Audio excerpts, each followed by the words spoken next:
Bismillahirrahmanirrahim. Assalamualaikum warahmatullahi wabarakatuh. Selamat pagi semuanya. Semoga semuanya dalam keadaan sehat walafiat. Pada pertemuan kali ini saya akan membahas materi kimia kelas 12 semester 1 dengan tema sifat koligatif larutan. Selamat mengikuti. Kompetensi dasar dan tujuan pembelajaran.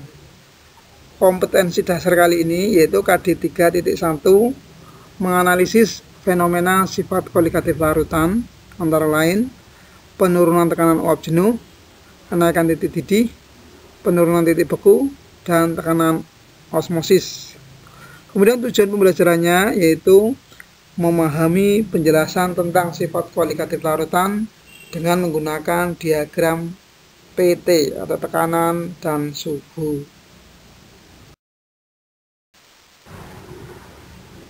Peta konsep. Sifat koligatif larutan nanti dibedakan menjadi dua, yaitu sifat koligatif larutan elektrolit dan sifat koligatif larutan non-elektrolit. Kemudian sifat koligatif larutan itu sendiri terdiri dari 1. Penurunan tekanan uap, 2. Penurunan titik beku, 3. Kenaikan titik didih, dan yang keempat tekanan osmosis atau osmotik. Sifat koligatif larutan. Sifat koligatif larutan merupakan sifat larutan yang bergantung pada banyaknya atau jumlah partikel zat terlarut dalam larutan. Sifat koligatif larutan meliputi 1. Penurunan tekanan uap atau delta P. Yang kedua, kenaikan titik didih atau delta B. 3. Penurunan titik beku atau delta F. Dan yang keempat, tekanan osmotik atau osmosis dalam kurung P.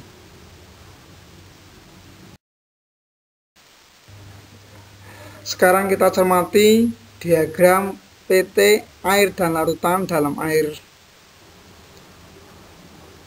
Kita amati titik beku larutan, kemudian titik beku pelarut, kemudian titik didih larutan, dan titik didih pelarut. Perhatikan pada titik A itu adalah titik beku larutan.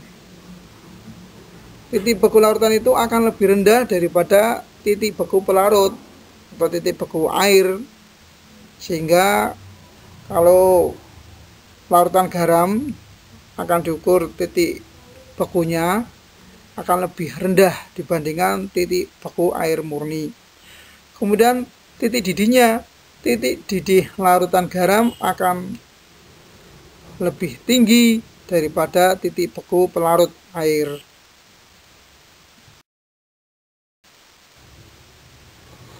Untuk mengetahui sifat koligatif larutan lebih lanjut, kita pelajari dulu satuan konsentrasi. Ini ada beberapa satuan, antara lain molaritas atau M, kemudian yang kedua molalitas atau kemolalan atau M kecil, yang ketiga fraksi mol atau X, dan yang keempat persen massa atau persen massa. Kita mulai yang pertama, molaritas atau M besar. Ini rumusnya langsung saja bisa dilihat, M sama dengan M per MR kali 1000 per V. Terlihat keterangannya, M itu massa zat terlarut, kemudian MR massa molekul relatif, dan V adalah volume pelarut. Yang kedua, kemolalan atau molalitas. Itu rumusnya hampir sama, M sama dengan M per MR kali 1000 per P. Dicermati, kalau molaritas itu V, kalau molalitas itu P, yaitu massa pelarut. Kemudian yang ketiga, fraksi mol atau X. Fraksi mol zat terlarut atau XA adalah N1 dibagi N1 plus N2.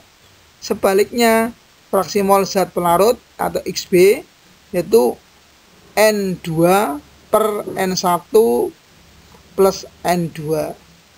Yang keempat, persen massa. Ini sudah sering dipelajari waktu kelas 1, yaitu persen massa yaitu massa zat dalam campuran dibagi massa seluruh campuran kali 100%.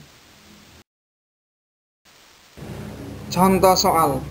Larutan urea dibuat dengan melarutkan 3 gram urea ke dalam 100 ml air.